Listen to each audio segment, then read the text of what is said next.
Continuing education knows that at the end, students want to graduate, and we can help them do that because we take the time to really listen to their needs and we understand all the different options that are available across the campus for them. We don't take a cookie cutter approach. We realize each student comes Arts and Humanities and a professor of English here at the University of Colorado at Boulder. For recording purposes, I want to tell you that today is April 10th, 2024. It is 12:01 p.m. and this is entitled Racial Literacies. This is a panel that discusses these issues. Before we get started, I want to acknowledge that the University of Colorado, Colorado's flagship university, honors and recognizes the many contributions of indigenous peoples in our state. CU Boulder acknowledges that it is located on the traditional territories and ancestral homelands of the Cheyenne, Arapaho, and Ute, and many other Native American nations. Their forced removal from these territories has caused devastating and lasting impacts. While the University of Colorado Boulder can never undo or rectify the devastation wrought on indigenous peoples, we commit to improving and enhancing engagement with indigenous peoples and issues locally and globally. We will do this by recognizing and amplifying the voices of indigenous CU Boulder students, staff, and faculty, and their work. Educating, conducting research, supporting student success, and integrating indigenous knowledge. Consulting, engaging, and working collaboratively with the tribal nations to enhance our ability to provide access and culturally sensitive support, and to recruit, retain, and graduate Native American students in a climate that is inclusive and respectful. The other thing I'd like to mention is that we want to make sure that we hear from all of you. So we will handle Q&A in a sense that at the very end of this, there will be a note card system that is passed around and then brought up to us. We will have a discussion for roughly 40 minutes, and then we'll begin this question and answer with you all. I'd like to begin to thank Jennifer Ho and everyone who has come here together to talk about these issues. I'd like to thank you all for being here to be part of this discussion. Our discussants are from all over the nation, and here, let me introduce them for you. Boubout is a professor of English at Arizona State University, where he is affiliate faculty with the School of Trans-Border Studies and the program in American Studies. His second book, Whiteness on the Border, New York University Press 2016, examines Mexico, Mexicans, and Mexican Americans have been used to foster whiteness and Americanness, or more accurately, whiteness as Americanness. Jennifer Ho is the daughter of a refugee father from China and an immigrant mother from Jamaica, whose parents themselves were immigrants from Hong Kong, and is also the director of the Center of the Humanities and the Arts, upstairs, and the professor of ethnic studies at CU Boulder, where she teaches courses in Asian American culture and critical race theory. Sylvester Johnson, the founding director of the Virginia Tech Center for the Humanities, is a nationally recognized humanities scholar specializing in the study of technology, race, religion, and national security. He is also Associate Vice Provost for Public Interest Technology at Virginia Tech and Executive Director of the university's Tech for Humanity initiative. Cheryl Matias is the full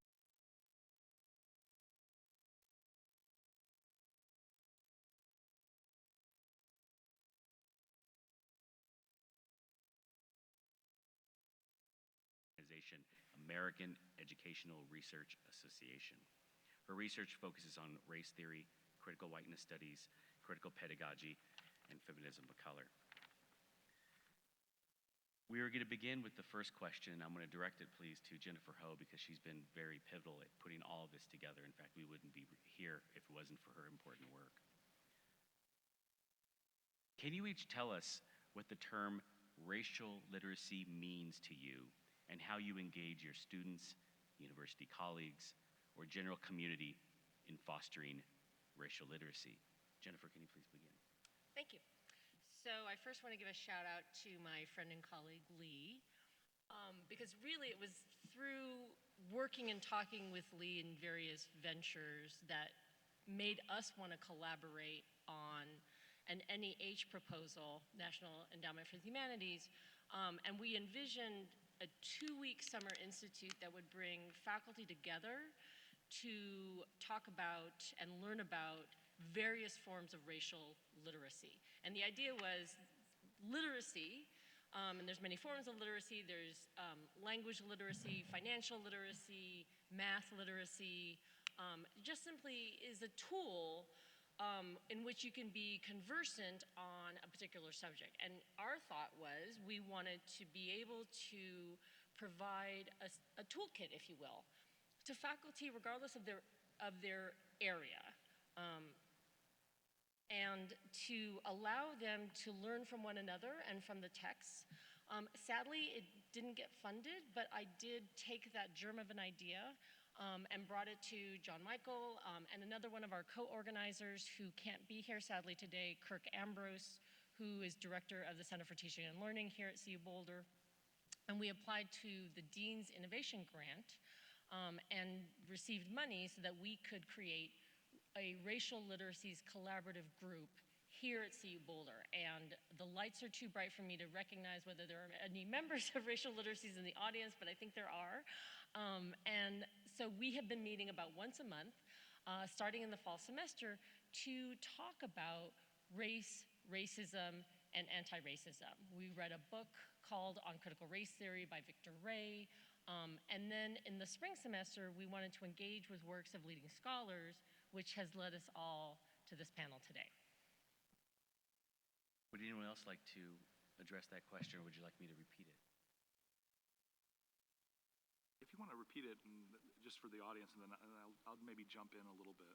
So, can each of you tell us what the term racial literacy means to you and how you engage your students, university colleagues, or general community in fostering this literacy? So, I guess I'll say that I came to be thinking about racial literacy about 15 years or so ago at my first institution. I'm a white guy that teaches in the field of Chicano and Latino studies, and I was noticing something that I wasn't expecting when I was teaching my Chicano studies classes, is that my Latino students would be really engaged and interested in the material, but a lot of times my white students would kind of pull back and not engage. And I learned after a while that they weren't sure how to engage, because for a lot of them, they hadn't learned to talk about race in mixed settings before. So for me, racial literacy is about developing a set of skills, not just to speak, but also to listen to one another. And it's a way of empowering students or friends or colleagues, or in my case, my kiddo, to engage with one another. It gives an ability to think through how we communicate about what can be a really thorny and difficult topic. I'll jump in here. Good afternoon, buenos tardes, everyone. Just wanted to say I come from the discipline of education, and oftentimes when I draw from racial literacy, I think of Yolanda Cili Ruiz, who's over at Columbia University, who talks a lot about the archaeology of the self, which is the excavation of your own identities and how you come into awareness to race. Well, I draw from that when I started here. Actually, I started my first academic career here at University of Colorado, Denver, and I was teaching at the Urban Teacher Education Program, the first ever faculty of color hired to teach in that program. And I, like Lee, have had the similar experience where you had a lot of students coming from Littleton, from different areas of Colorado, ready to teach urban teacher education, code word, Black and brown students. And the same situation happened where, having been trained in critical race theory at UCLA for my doctoral work, it wasn't registering the same way as it was doing when I taught in different institutions inside California. So I had to really rethink, is CRT enough to have white students understand the dynamics of race? And I figured that that was not enough. They had to understand the element of whiteness And particularly in the work that I do in the field of education is that of the emotionalities of whiteness and how emotions can be racialized so much so that it really impacts the learning. I guess in education we call it an affective filter when we're trying to learn another language and we feel very scared to try to speak it because we're scared we're going to say it wrong. The same thing can happen with our racialized emotions. And so when I thought about racial literacy and bringing us to awareness in the Paulo Freire kind of sense, right? I had to really think about how is it that these students from Colorado are understanding how they've been racialized as white and why they feel the need to quote unquote help save or serve communities that they know not of. And so we really investigated how whiteness and their emotions came about and why they even entered that program in the first place. And I can get into that later, but I think that is particularly where I'm coming from in terms of an education background. How might I be able to teach someone of something they think they don't know, but when we actually go into it, I'm like, well, why don't you drive through 5 Points? They actually do know. Good morning or good afternoon, everyone. Really delighted to be here. Thanks for this question. I think about literacy in the terms of being functional, and certainly all of us are working in academic contexts, and our students are coming through our academic institutions, and then they're going out to do whatever they're going to do beyond that. And we also, in different ways, engage publicly with audiences that are not necessarily academic audiences around the significance of race as a very real force throughout society. And so I think a lot about this as an important way of getting people to understand in a functional way, to interpret the world they live in, to be able to identify how they're participating and are affected by a world that is racialized deeply beyond the common tropes and popular ways of thinking about race.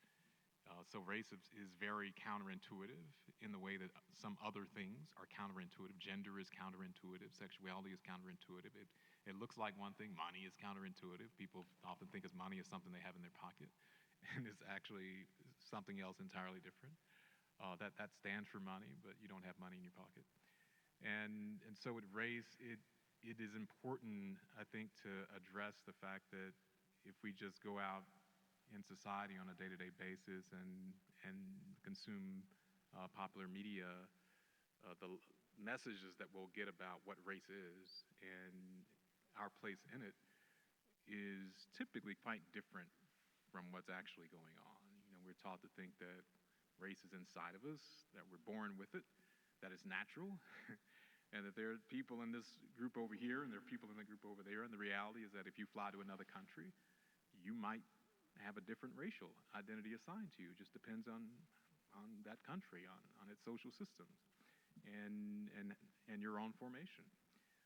And it changes over time, and it's intersectional, and it's affected by lots of other things. And those are so counterintuitive. So I think there's not only the need to help people to become functionally literate around race in the way that we would want people to do that with reading and with math, so that they can actually function, they can live in our society in a way that helps them to thrive and be thoughtful about what they're doing. But we also have to attend to that in a way that addresses that counterintuitiveness. And so all of us have had to address that. Some of the unlearning, where people come in with certain kind of common sense assumptions that have to be engaged artfully in a way to help people to understand the complexities that shape what's really going on. And so I think about the literacy in that way. It's being functional. Doesn't mean you're going to be an expert now in race. I think this is something that people just need to be able to learn about.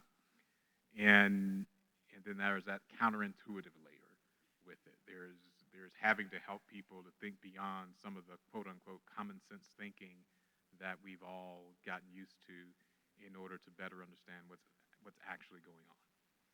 Hey, so John Michael, can you tell us? Because we were hoping that this would be more conversational and a roundtable. So I'd like to know your answer about racial literacy.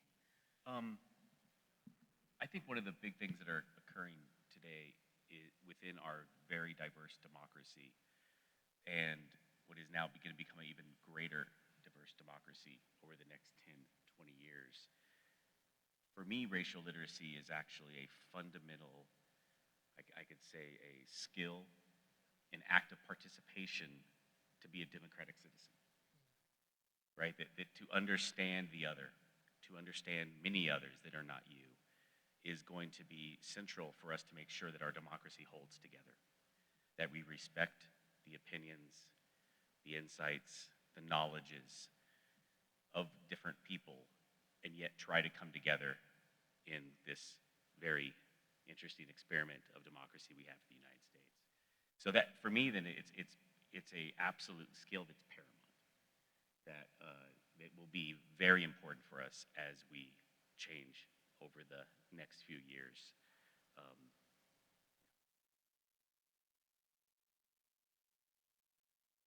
Well, I guess I would absolutely agree with what everyone has said on this panel. And maybe we can get to the subtitle for the roundtable, which is how to talk, teach, and learn about race, racism, and anti-racism. And I guess I'm interested in how all of us continue our education. Because I think one of the things I get is that people look at me as a teacher, as a scholar of critical race studies, and assume I'm an expert.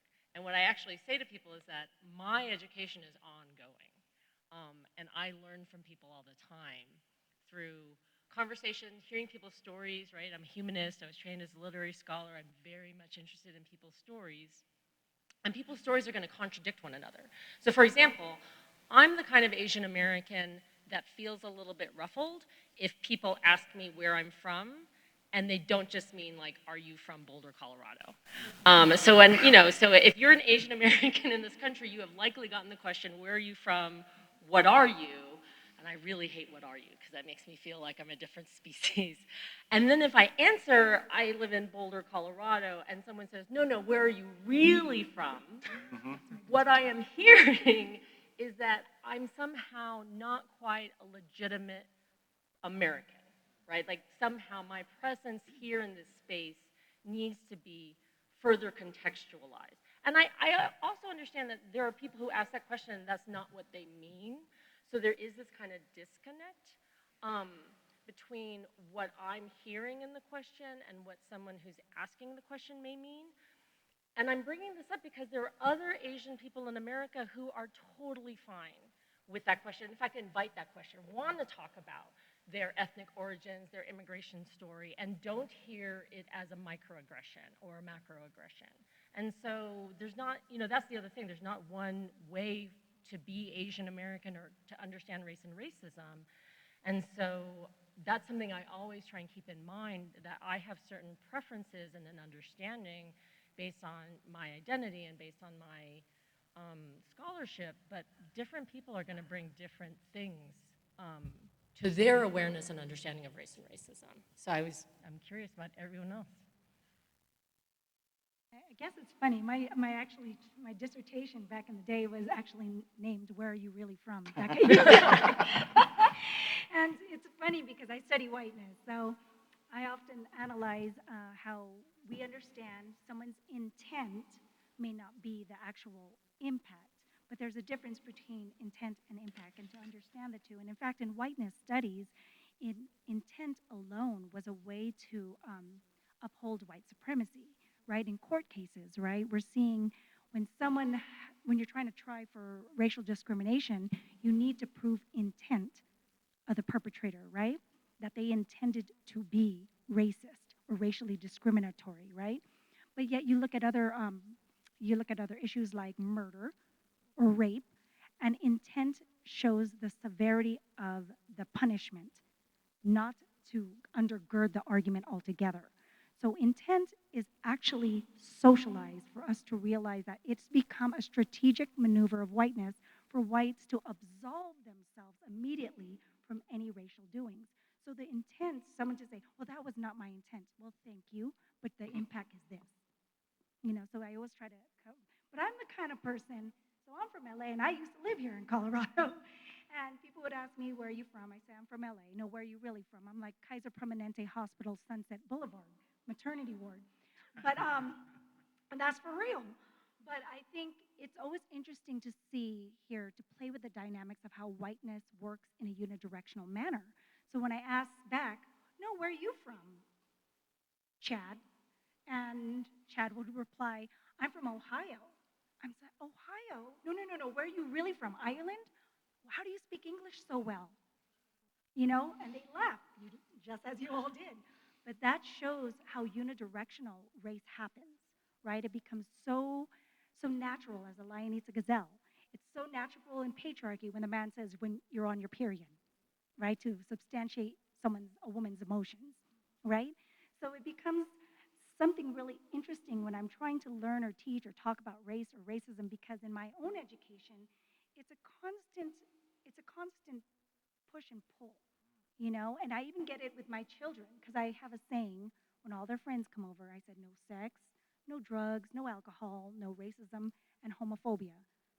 And then my daughter said, so sexism is okay.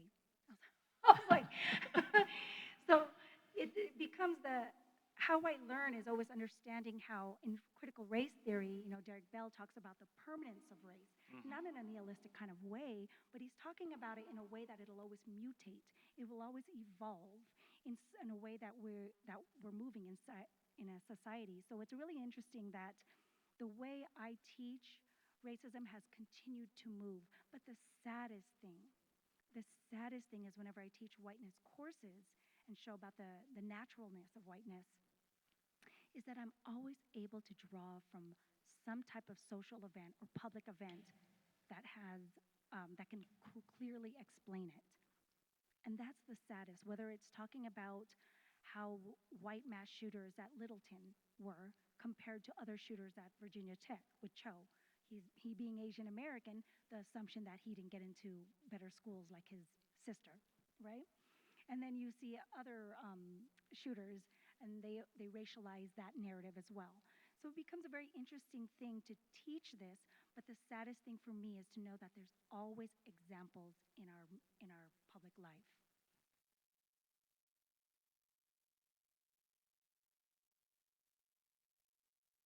I guess as I'm thinking about our own education around race, racism, and anti-racism, how it's ongoing, the thing that strikes me is how the examples that both Jennifer and Cheryl offered create an opportunity for somebody to speak back and say, well, where are you from? Chad from Ohio. And I think what's changed for me over the years is really realizing that there is not one way of responding. There's multiple ways of responding. The way I respond is going to be taken differently than the way Cheryl's, and vice versa. So there's that dynamic, because our bodies are read as texts. That is a part of racial literacy. But then there's also, you know, how do we respond, and how do we engage with somebody? And how does it meet the goals of the moment? Is this somebody that I really know and want to engage with, and really want to kind of pull on a string and try to have a deep conversation with them either at that moment or later? Or is it somebody that I just want to make them think? Or maybe it's somebody I just want them to stop what they're doing. And I think years ago, I always thought, well, there is one response to this, and that's just to call it out. And that is an acceptable response.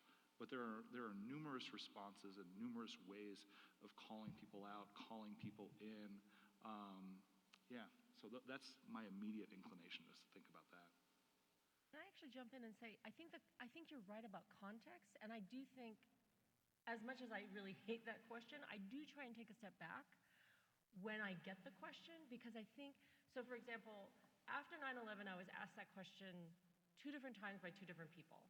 And in the first instance, it was a white older man at Mount Holyoke's library, and I played this game, right, where he said, where are you from? I said, I live in South Hadley. No, where are you really from? I grew up in California. Where were you born? I was born in New York City, right? We go on and on and on.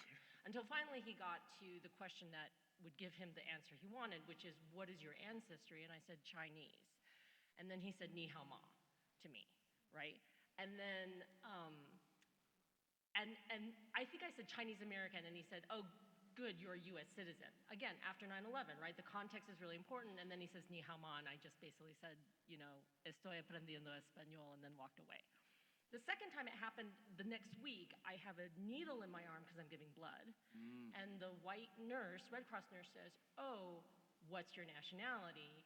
And I'm not gonna fuss, right? Because the Red Cross nurse has a needle in my arm, and I say Chinese American, and her eyes light up, and she says, my granddaughter's Chinese, and every night she asks me, Grandma, did you see anyone that looks like me? And that's right? That context is wildly different. And that was such an important education, you know, talking about education, that was such an important education for me to like wait a beat. And then we had a fantastic conversation about resources for her granddaughter. Yeah.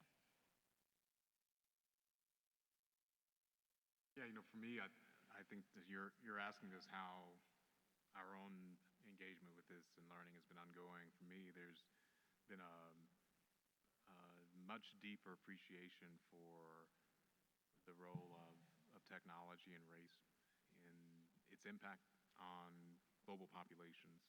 You know, in the U.S., it has become very familiar now to talk about racial and ethnic bias and gender bias in technology, even though that tends to be focusing more on the U.S. and less understanding how that plays out globally. But I've come to appreciate much more the role of technology. I've come to also appreciate more fully the need to engage not just our students and other scholarly colleagues, but more publicly in the U.S. to engage more with race as a global system. And that's everything from how we understand its inner workings to how we propose solutions. Because my own context, I grew up in the U.S., studied about race in a very U.S.-centered way. I've realized the need to take account of its global formations. And in thinking about, for example, with inequality,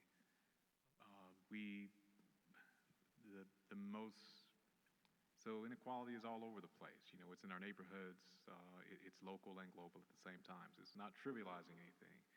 It's just that the wealth disparities that exist globally are so extreme. And they tend not to factor into most of the discussions about race and inequality that have been part of my formation as a scholar.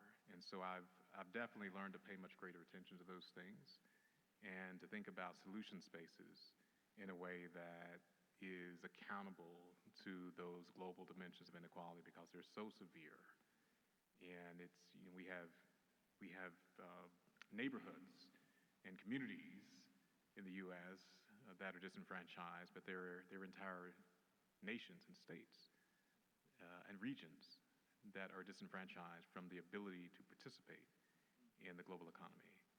And that's only becoming more dire. So those are things I've tried to actually, I've had help learning to pay greater attention to and thinking through for how that affects the teaching that I do, the scholarship that I produce. So I would be remiss if I didn't bring up the fact that at the very time the government and the U.S. Census is defining that the demographic shifts are occurring dramatically in our country, they are also asking us to stop talking about race. Through legislation, through laws. University of Texas just fired and repurposed 60 positions in DEI just last Friday. And this week, other universities and government institutions are following suit. At the same time that the U.S. Census is spending millions of dollars to count the changing demographic of the United States. This is really, really important. This is occurring at the exact same time. That said, what do you all feel are the greatest challenges in our current moment in the U.S. for doing anti-racism work? How many more minutes we have? Yeah, 11. If I could, I kind of want to jump in with a question that goes back and then maybe forward here, because I listened to Sylvester talk about technology, and John Michael, I hear you talk about how we're being asked not to talk about race. I've got a kiddo who loves TikTok. He's 14. and Instagram, or Snapchat, all the things that I'm not on. And I'm going to try and not take this as a, get off my lawn approach. But he's constantly exposed to racial humor that I would say is, at the very least, problematic, particularly through some friends on Snapchat, but on TikTok. And to my job as a parent is, I think I've got to help him cultivate a sense of racial literacy to figure out why that's supposed to be funny, why it might not be funny, et cetera, et cetera. But now I'm listening to Sylvester, and I'm like, well, what do we do with that type of technology? I mean, that's a technology that is spreading these racial narratives. It's not starting them by any stretch of the imagination. And at the same time, we're facing this moment where we're largely forbidden in K through 12 from having serious and meaningful conversations about race and media literacy, let alone racial literacy. So what do we do with that? Help me be a better parent. You can buy the DVD for $19.99. Actually, the DVDs are not. You can have a DVD player anymore. You can. You can follow me on TikTok. No. Yeah. I think that's really great. It's important because these are very complicated things. I don't know. We have lots of quandaries in front of us, and yeah, the social media is really powerful. I do think we need to. I think academics need to become much more skillful in collaborating. Maybe we hire some young influencers and work with them in order to leverage the power of social media. So one of the things that I've become interested in is given what is a very real movement of censorship and the destruction of free speech practices in the U.S., the government control and censorship of teaching. So you mentioned that Texas and Florida, lots of states around the U.S. It's not just one region of the U.S. where we're seeing this, and their efforts to try to make that national. So there's a real possibility that this could be federally imposed. That's not something that could never happen, and there would be real consequences. And so all the more reason, I think, to leverage other kinds of platforms and systems, because people are getting access to media impacts not just through schools. Most of that is outside of school. Well, how do we leverage that as educators, as people who want to advance public knowledge and understanding? And so I think that has to be part of it. But it is I think one of the biggest threats we face, I think, is what seems to be a very successful movement in literally criminalizing the ability to teach and to learn about race and about other structural, systemic forms of inequality, and literally criminalize. That's happening, and this is just the beginning of it. And there's an attempt to do it both on the educator side and also to deprive the learner of those things. And I'm not suggesting we give up on our educational institutions and give our lectures just on TikTok. I'm saying that we need multiple strategies while we're fighting to preserve their right. But I think I would say that's probably the biggest threat right now. Once people can be criminalized for teaching about this, it's another level of dangerous. Under the auspice that we have a colorblind society, democracies themselves are based upon abstract citizens, and therefore therefore to talk about race is to disentangle the democratic project, and versus the other way around is to actually talk about our differences, to then acknowledge them, right, and to then become a more pluralistic society. Having been in teacher education and the training of teachers for over 25 years, and having been a classroom teacher myself in Brooklyn and South Central Los Angeles, I think there's a lot of challenges to education, especially doing, and I don't use the word anti-racist, but I like to be for something, not just against something, for racially just work and racially just teaching.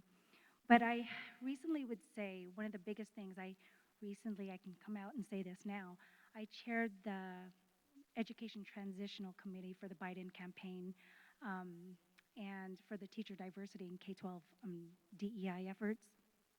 And hearing from the national folks and talking about, for example, the executive order that Trump instituted that banned CRT, right? It's like the boogeyman. I thought that's not the greatest challenge. The greatest challenge for me was white emotionalities and how they get weaponized to protect a certain few. I do remember when I was an associate professor that I wrote an IRB, and after already gaining tenure and knowing what I study, IRB pushed back because they knew I was interviewing white teachers. And they promoted white teachers to a protected status because they didn't want to feel hurt about learning about their own internalized racism. And I thought that is really interesting, how we can get to a point where someone's emotions can be used in such a way that can cause harm to other people. And this is nothing new. I mean, we saw this happen with Emmett Tillman years ago, and Carolyn Bryant even admitted to lying all these years, right, about what happened to Emmett Till. This happens again with the Central Park 5. It happened again with Amanda Cooper and the Central Park dog situation, right? Leash your dog. So we're seeing right now the greatest challenge is how one emotion is being prioritized over the humanity of us all. And we're seeing that in education, especially in K-12, and like Temecula Unified is trying to, quote unquote, protect the feelings of hurt white students. But then they're not realizing that there's been a lot of students of color who've been hurting for a long time with Eurocentric curriculum. So it's really interesting now in this climate, the challenges that are happening are is a really perverse reversal of who is truly being victimized in this state in education. I mean, I agree with everything everyone has said, and especially the criminalization piece. I mean, I think that we tend to put higher education on a pedestal. I mean, we talk about higher education as an ivory tower because we think that we're the scholars who are going to solve the world's problems, whether that's climate change or, clean water. And I think the thing I'm most concerned about is that we're at a point where we can't agree on facts. And if we can't agree on facts, I don't know what to do about that. So in other words, I'm perfectly fine agreeing to disagree with someone. I can have a different political point of view. I can have different thoughts about abortion, for example. I have friends who are not pro-choice, and they have certain ethical and moral reasons for that, and we can agree to disagree. I don't know what to do when people are, it's like someone who would truly believe that the earth is flat, right? There are people who truly believe that the earth is flat. So what do you do with someone where in the face of scientific evidence will tell you that something is different? And so when we're talking about media and technology and education, like one of the things that really worries me are things like Prager University. And I don't know if everyone has heard of or knows about what Prager University is, but they are an online, I think, university, and they put out these educational videos that they're now using in the state of Florida. And it's essentially rewriting US history. It's one of the reasons Ron DeSantis can come out and say that there were good things that emerged through the condition of the transatlantic slavery and that enslaved people learned skills, and that is a net positive somehow of the condition of slavery. And again, it's so disturbing to me that there will be students who will get their history from Prager University, and it is a my most generous way of putting it is perverted sense of US history. And which means that we are now creating a condition in which students are learning things as fact that are quite simple, there's no evidence for.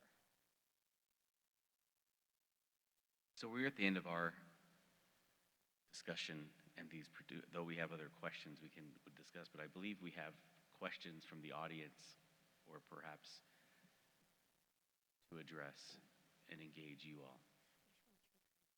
Yeah, and then while we're doing that, one thing I would like to talk about, because the inverse of that as well is, as you all have heard, to talk about race, to have a panel like this, is in itself inherently breaking democracy up, because it's by bringing it as such a big discourse, as an ideology of that becomes, that's everything by which we understand each other, versus we are just humans, understand their merit, the character, the bootstrap mentality, and that's how we should understand and be, be one nation, because anytime you talk about that. That's an interesting way, because that's also a discussion about race. And that's putting a particular, I guess you can say, constraint on a discussion also that's no different than, for example, the government saying you can't teach DEI. It's saying you can't talk about race, because once you talk about it, you're always readily going to end up in a divisive situation. So they both ask and answer, right?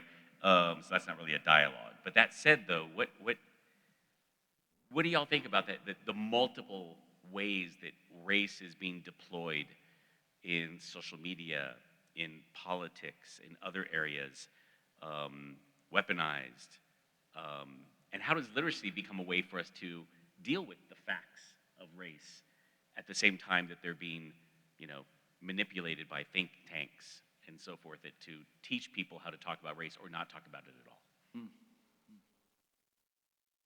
That was a long question.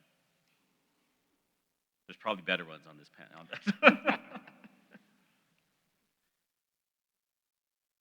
There certainly are. I think the example that Jennifer, you just gave, I was not familiar with this Prager University, by the way. I'm glad you raised that. I will find out about this, because that's a very clear and deeply troubling example of the use of the digital media, digital technology, in this case, to present counterfactual information. Just wait until you see the Booker T. Washington video. Oh, yeah. Oh.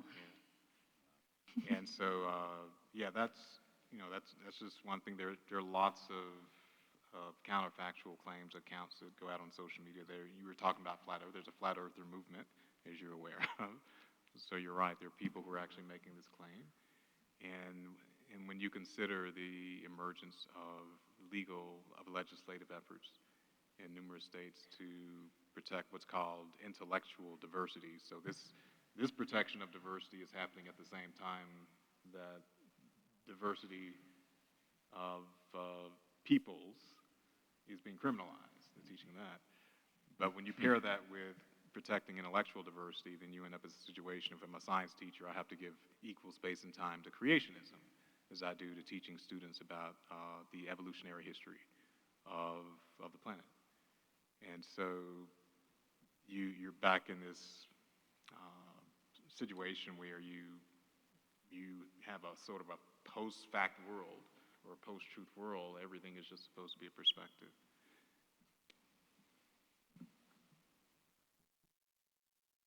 So, perhaps a hopeful question here. In the U.S., where are we with racism in the upcoming generations? Is racial literacy better in the younger generation, the students we teach? Have we seen a change over time? I've been teaching for 20 years.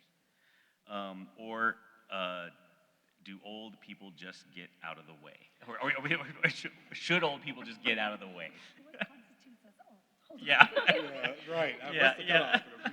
All boomers, according to you. But I mean, that's a really interesting question. Have we seen changes? I taught a class a long time ago. Again, it was called Against Race, playing off of the book. And and we were kind of what it was literally during the Obama era is when I was teaching this, and it was really interesting discussions and debates about race. They were interesting. This was about 15, 12 years ago. That were very refreshing and much more honest than what they would be today and what I dealt with recently. And I'm not sure if that's because of social media and being afraid to talk about things in a safe space. The phones weren't in the room at that time. They were, but not like they are now. And so therefore there's a much more, perhaps the younger generations or our generations now that are younger have more forward thinking to talk about things, but I'm not sure if they have the tools or the ability or the comfort to do it in a classroom where anyone can tape anyone. Oh, that's a great point. That is so sharp. I didn't even think about the taping aspect of it. I always caution against the generational argument of it, because if we could just count on generations to solve our problems, then racism would have been solved. It would have been fixed a long time ago. Like, Yeah, what did we do? Yeah, so I always worry about that. The other thing that I would point to is that across generations, white folks tend to live and socialize in enclaves. And so they don't have experiences, by and large, on the aggregate, talking about race in multiracial settings and learning from other folks' experiences. And so I think that's what we need to cultivate, are those opportunities for just getting outside those segregated bubbles that we still live in. I mean, we know that legal segregation has ended in the United States, but we still have largely segregated schools. We have segregated churches, and we don't call them that, but think about your social networks. If you're a white person in this room, think about your social networks. How often do you actually spend time meaningfully with communities of color? And until I'm not saying it's the only thing that'll solve these issues, but until we start chipping away at that, I think to me, that's a critical crux. But I'd be interested in other perspectives on that too. He was asking, can you repeat the question? It was about the generationalism. Yeah, do you feel that there's, to Lee's point, generational changes, if you will, but also is there something about today's generation, the youth of today? Are we hopeful at all on how they're dealing or discussing race?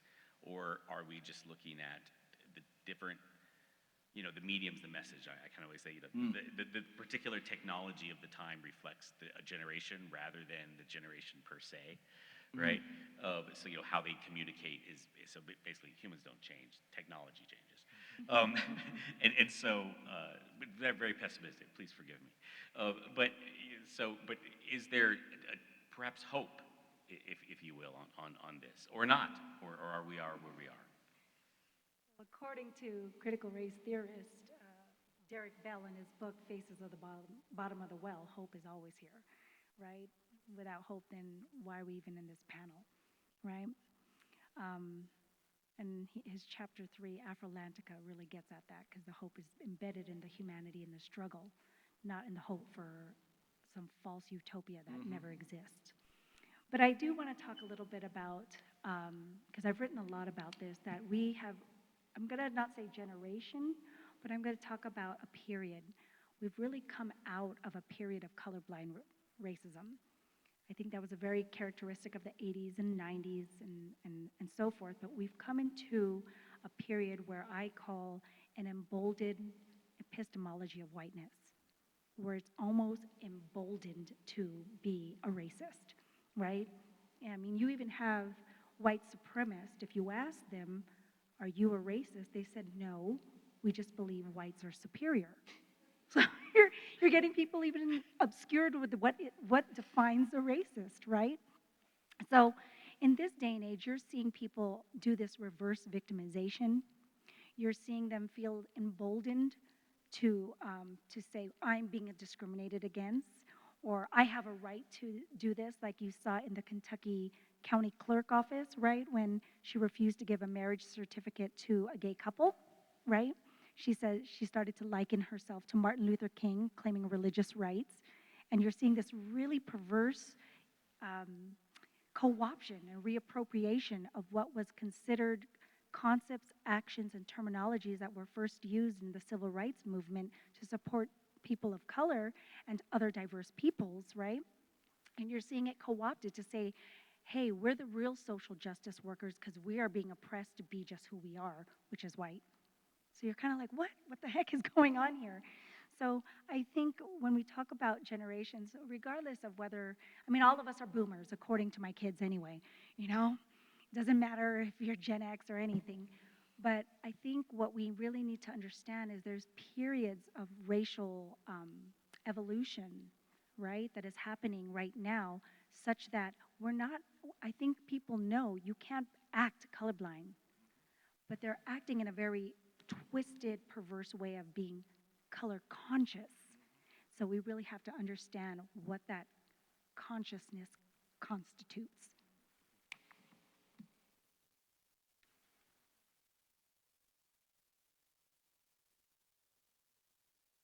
Can I give a, because I'm an Please. educator, I don't want to leave you like lacking hope, but here's some tools, pedagogical tools on how you can engage race in the classroom. I have like 3 big ones that I always do. I always ask my students in a Post-it, what can we not talk about race? And put it in the Post-it paper and then throw it in the front of the room. And then pick it up and read it and say, why can't we talk about this? And guess what? You're talking about race. Another avenue is when I talk about whiteness and emotionalities, right? I tell my students, especially if it's a predominantly PWI, I ask my students, okay, everyone take out your notes. You're not going to take a picture of the board because I'm going to erase it. I ask them to all write in their notebooks, give me a list as to why you don't talk to Uncle Joe about race at the dinner table when he comes to visit. And they go off. They start talking about, oh, he's going to say that's yesteryear. He's the one who's being oppressed. He lost a job to a black guy. He's going to, he's going to go off. He's going to say, why are you attacking me? He's going to say, prove it, all of this thing, right? And I say, okay, great. Now that you identified some common white emotionalities, we're going to go read the syllabus. And anytime you feel like Uncle Joe, check yourself before you wreck your own learning. So that's another pedagogical tool that you guys can engage. And I think the biggest thing is stop teaching from an epistemological frame that whites don't understand. Eduardo Bonilla Silva said whites have mastered semantic maneuvers of talking about race, right? The late great Charles Mills has talked a lot about how whites have been masters of the narrative, right? He even says that this epistemology of ignorance is a falsity, right? It's actually an active way to thwart culpability. And so we need to start teaching race as, look, it doesn't start at racism, it starts at white supremacy, which impacts us all, albeit very differently, just like patriarchy impacts us all, albeit differently from genders or how you're identified, right? So it becomes really interesting when we teach it from this way. Stop acting like you don't know, you've been known. And so if you start focusing on that, then we can actually engage in a deeper thought about race. Just wanted to jump in because I know Cheryl's a teacher educator. I know we're all educators, but it's critical to recognize that this type of education doesn't just happen in the classrooms. And I think you're fully aware of that, right? And so when Cheryl, I think when you're saying when you're a teacher, do this, that doesn't mean just as a teacher. It just means as a communicator, right? Yeah. So. Actually, I wanted to also put in a plug for my center, the Center for Humanities and the Arts, because one of the signature programs we do is called the Difficult Dialogues. One of our community advisory board members, Pedro Silva, has said, if you can't talk about it, you can't fix it. And I think that's really true, that there's so much fear that people are going to say, right? People have a fear that they're going to say the wrong thing or they're not going to use the right terminology. I think as far as our students are concerned, I'm super grateful social media was not around, or like having a mini computer that could record me was around, because I said really dumb stuff when I was between the ages of 18 and 24 before my prefrontal cortex grew in. And I think, so there is also a kind of, cognitive evolutionary thing about this, that we need to be able to make mistakes. I mean, I think that's the other thing, right? This is why I think there's a question about how our own education is ongoing, because I don't say everything perfectly, I make mistakes, but I also try to apologize. And I think that's the other thing that's also part of racial literacies, is that when you make a mistake, to be able to say, I'm really sorry. How can I make amends? how can I mitigate the harm that I've created? And I think we get so caught up in our pride or our embarrassment or our shame that we're not able to recognize that we've hurt someone, and that saying like a genuine apology goes a long way. Can I bring up this last question? The last question on our sheet was, why is racial literacy important? If someone said that the answer to racism is to stop talking about race, what would you say? And I get this a lot, even from my own interracial family. And it's funny because as much as I want to stop talking about cancer and hoping it'll just go away in my body, it's not going to happen. So why is it that we think that racism will go away without talking about race? We're taught as parents to talk about sex, drugs, and all of this stuff. So why would we actually believe not talking about race would ever stop, racism? So I think it's just, we need to step back every so often when we hear these things and be like, how illogical. Make whiteness abnormal, make racism abnormal. So what happens when, and this gets to the heart of this question, is can you talk about colorism and the role of colorism in the U.S. and how they differ based on one's location? And here I kind of take it a different step further. What happens if we are in a United States within 5 years where half the country you can't talk about race? You can't acknowledge the question that you just asked, the number 5 question. And then you have another half of the country that is asking about the particular questions of colorism or race. What then, when the country stops talking, or they talk differently about a fundamental aspect of humanity? Perhaps that also lies within what are the directions, perhaps, that will lead to us combating that particular reality that is almost with us. But how do we deal with that? When race is going to be realized and discussed fundamentally different, leave the states to make the decisions of abortion. Leave the states to decide. Yeah, you know what I'm saying? That's the narrative of the Supreme Court. Let the states define, how we discuss race. What happens then to a country that can't talk the same language? Aren't we already there?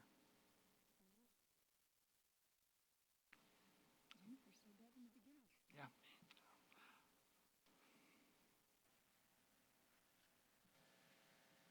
Sorry, I think we're all silent because we are because I think we are there. I'm on Facebook because I'm an oldster, and I have a friend from high school who has very different political beliefs and beliefs about race and racism than I do. And we try to conduct this experiment through COVID because we got reconnected on Facebook, where we would try and have discussions. I know, dumb, seriously, about our different points of view. And it just became really clear to me that we were consuming such different media. And I didn't know how to, so after January 6th, he sent me a photo of the shaman guy. I don't know what his name, the guy was. He's from Tempe, Arizona. We know about him. Awesome, okay. Yeah. And he said, Jennifer, these are crisis actors, right? These are people put in by the Biden campaign to make Donald Trump look bad. And false flag. Yeah, a false flag event. And I thought, we're watching the same news, and this was actually as it was unfolding. And I just thought, I don't know how to talk about this with him because I'm experiencing such a different reality. Like, we're watching the same images and we're coming to such different conclusions. And so, and that's, again, part of the literacy part. You can't, I think, talk to people. I can't talk to somebody, if somebody's speaking Mandarin to me and they speak no English and I speak no Mandarin, despite what I look like, we can't communicate, and that's what it feels like. We have to have a shared language. We have to have a shared language. And go back to what you said earlier, shared facts of some sort, even if they're small facts. Yeah, I think that's, what you just said, all you just said is really articulate response to the question you're asking, what happens when some people cannot actually learn about, are not actually learning about race. They're not getting this literacy. And others are. It is definitely, I think, a gulf that could become much worse with the possible emergence of what's called deep fakes that will be far more realistic than anything most of us have ever seen before. And you're talking about watching something in real time. It's quite possible in a few months, not years, that many of us will begin to see things that will be told not to believe because it's something what's not actually happening. And even though you can see the video, you can hear those actions. And when you put that on top of the inability for people to teach or learn about systemic structural things that are real, that are happening, that have been going on for a long time, that continue to happen. The desire, and it's not an accident that this political movement is going on to criminalize the teaching and learning of race and other structural systems. It's to create the outcome. The outcome is that students don't learn about it. A lot of your population never hears about this. And it furthers a certain political outcome. And it becomes impossible, I think, to have not only a set of common conversations, but a set of common actions that can actually address the problems in our society. And it's crippling. And it can lead to other things. It could lead to very organized territorial forms of trying to protect whatever those things are happening. You get these civil divisions. You no longer have a United States. You can have some balkanization going on. So I agree, you definitely have to have facts, and we have to, if we continue down the line of perspectivism, you have a perspective, everyone has a perspective, let's just treat all perspectives equally. And I want to say that heart disease is caused by breathing oxygen because it's my perspective, and that should be as valid as someone else's perspective. That just makes no sense. That's something we have to reject. And even if some people don't like it. So I think otherwise we do lose the ability to actually take action in our own lives. This is where I make a plug for the humanities. Obligatorily, I guess, but you say, you can make that opinion that, heart disease is caused by breathing oxygen, that's your perspective. I often tell students that they can't tell me that, a poem by Robert Frost is about Neil Armstrong landing on the moon. And sometimes I'll get a student say, well, that's my opinion, man. And I'm like, give me the evidence. And this is, the humanities, I don't think it's a mistake that we have seen a lack of funding in the humanities or a retrenchment of funding in humanities education. At the same time, we're seeing threats to democracy and understandings of commonly understood factual aspects. January 6th, flat earth, whatever. Yeah. So how did we get here? From 2020 summer, Black Lives Matter, where everyone started talking about race in very open ways. We started really asking ourselves questions about the institutions of race in very explicit ways. Everyone was really, it really fundamentally changed a lot of things. And Me Too as well, right? These kind of moments where, and then now we're here to where legislation is being created to fire and to dismantle and to ban books, right? More banning of books now than ever, right? We know how we got here, but let's contemplate a little bit about, is this just simply a reactionary blip? And in 3-4 years, we'll move on to something else? Or is this a fundamental reaction or shift and entrenchment, a division because of media and technology that has changed things as well, because of how governments are trying to understand that to control a very vast democracy with lots of different opinions, you control how critical inquiry is asked, right? It's much easier to to control a large population that's diverse, that doesn't ask questions, than it is the other way around. Thoughts? Yeah, we got here by a combination of factors. It's dark money, lots of invested capital to create think tanks, nonprofits tied to for-profits, to queue up people to run for office, to introduce certain policies and school boards, local school boards, to prepare people to run for state and federal level candidates, to change our college campuses. There are multiple organizations on colleges, university campuses, that train students to sit in the classrooms, and when you hear this professor talking about race or sexuality, let us know. We will organize doxing. We'll get a lawsuit against that university. We'll sue them. We have an entire cadre of attorneys that are waiting.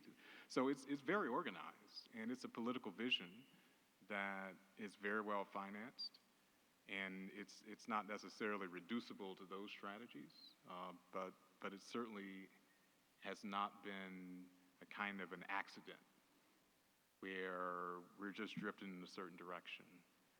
It's very organized, it's very well funded, and what I would call more pro-democratic efforts to, I think it's striking that in a nation that, at least for the time being, still publicly elevates the idea of democracy. Maybe that will shift, but for the time being, most people in this country will say that they think democracy is a good thing. And in that country, we are criminalizing diversity and inclusion in a democracy. Hey, what does it mean to have a democracy if you're criminalizing inclusion? But we're doing it, then I think you have to take seriously the asymmetry between the highly organized and highly funded efforts to take away rights and to attack not just humanities. The scientists are concerned now. And we saw that during COVID, that scientific experts were attacked because they were experts. And then the asymmetry between that and what's the organized strategy and funding for pro-democracy movements that are trying to elevate possibilities for more inclusion and to protect free speech, to protect the ability of people to come together and learn about things. Maybe it upsets them. That's fine. People get upset about all kinds of things. I got upset when someone told us we have a leak in our basement. But at least they fixed it, right? Yeah, it was troubling. I didn't like it, but I'm glad we found out and we fixed that problem. So things will be disturbing, but there is asymmetry between those two things. And I think our ability to get to a point where we can actually rectify these problems will require that not to maintain asymmetry. There has to be more resources to support these pro-democracy movements. And just to end with that hope, if you will, that moment of discussion that we're having today, the audience and the questions they're asking today, that's what we have to continue to do. Yeah. Have these discussions, apologize, recognize, and move forward, but we can only do it through the continued pushing of how we engage other people and understand our roles in the world as we go forward. Thank you all very much for being here today. Thanks, everyone. Continuing education knows that at the end, students want to graduate, and we can help them do that because we take the time to really listen to their needs, and we understand all the different options that are available across the campus for them. We don't take a cookie cutter approach. We realize each student comes with their own story. So whether it's a part-time student looking to complete a degree program or someone just looking for online courses, we're there to connect them to the resources of the university.